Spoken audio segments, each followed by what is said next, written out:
Attendre. Attendre. Attendre toujours. Pas de quoi devenir folle. Ce sont les folles qui tuent. Après, je me tuerai. Je ne supporterai pas de vivre sans toi, j'en suis certaine. Mais que veux-tu, c'est un réflexe. Qui résisterait? Regarde. Je parle. N'importe qui s'expliquerait, me répondrait, ou me giflerait. Toi, non.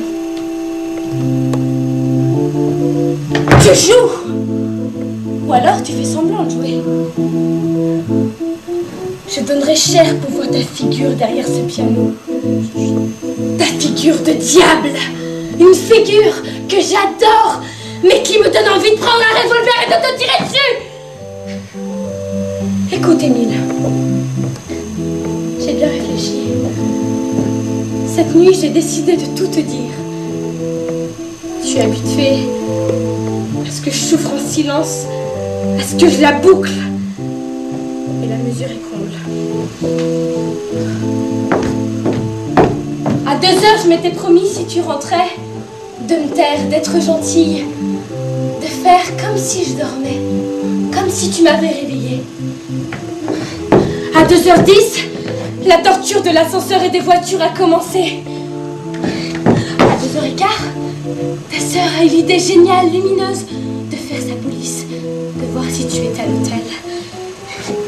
Et à 2h30, j'ai perdu le contrôle de moi-même. J'ai décidé que je parlerais et que j'en finirais avec ce silence. Oh, tu peux te taire. Tu peux jouer. Tu peux te réfugier derrière ce piano, je m'en fous. Je te vois malgré le piano. Ma scène t'embête. Tu ne t'y attendais pas. Tu te disais, c'est une victime, profitons-en. Eh bien non, je refuse d'être une victime et de me laisser cuire à petit feu. Je lutterai, je vivrai, j'obtiendrai gain de cause.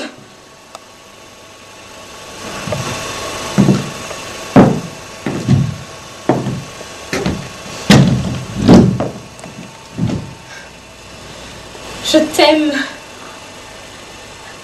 Je t'aime, c'est entendu et c'est ta force. Toi, tu prétends que tu m'aimes. Mais tu ne m'aimes pas.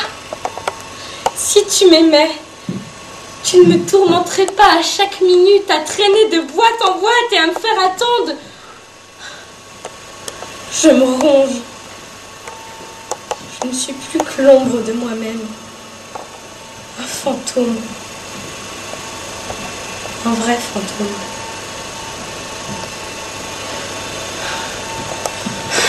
Ton égoïsme dépasse les bornes. Seulement tu as oublié que j'étais une femme, que je chantais, que j'avais du succès, que j'ai une foule de personnes prêtes à me défendre. Tous les inconnus de la radio et du disque. Ah, il me suffirait de crier « Au secours !» et monsieur ne battrait que d'une aile.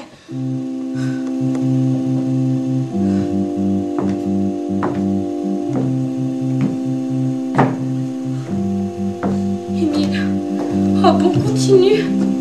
Tu es grotesque. Voilà ce que tu es grotesque. Monsieur est calme. Monsieur veut me prouver qu'il est calme. Et moi, par exemple, est-ce que je ne suis pas calme? Un exemple de calme?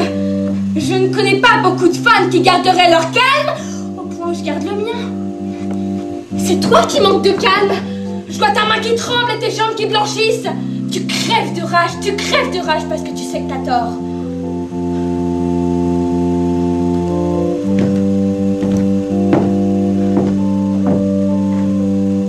Où étais-tu?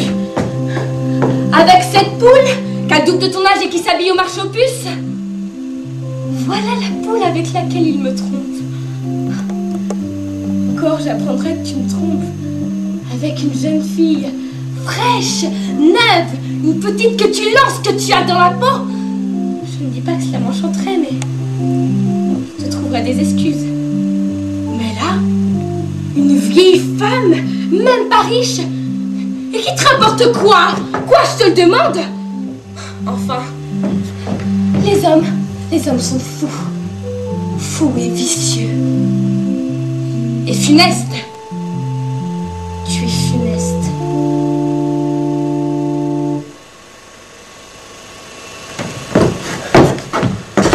Le téléphone est devenu un instrument de torture.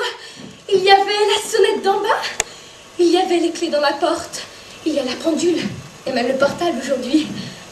Il y a ce téléphone.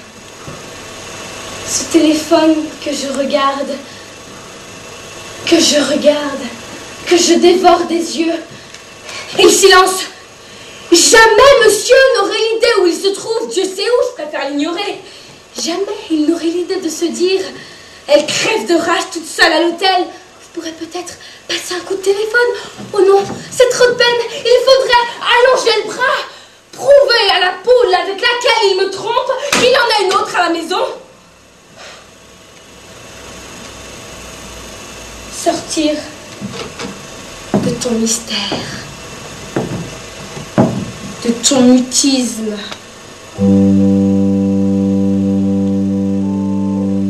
Émile, je te dirai tout ce que j'entasse depuis des mois, tout ce qui me fait mal, tout ce que j'ai sur le cœur. Une patate. Ça s'appelle une patate. J'ai une patate sur le cœur. Une patate énorme. Et il faut qu'elle sorte, j'en ai tout frais. Et tes mensonges. Quel menteur tu es. Tu mens comme tu respires. Tu mens. Tu mens. Tu mens. Tu mens. Tu mens. Tu mens tellement que tu t'embrouilles dans tes pensées, que tu te prends les pieds dans tes pensées. Remarque, je suis sûre que tu mens aussi à l'autre, aux autres. Et que ton existence doit avoir la complication d'un cauchemar.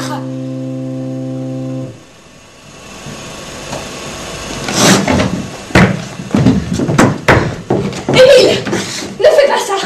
Je te jure que tu vous pousserais à commettre un crime. Ou alors tu vous pousserais à tout casser. Et c'est toi qui commettras un crime, qui tirerait, qui te ferait mettre en tôle. Tu te vois en tôle? Je te préviens que si dans 3 minutes, non, dans 3 secondes, tu n'as pas lâché le téléphone, je fais un malheur.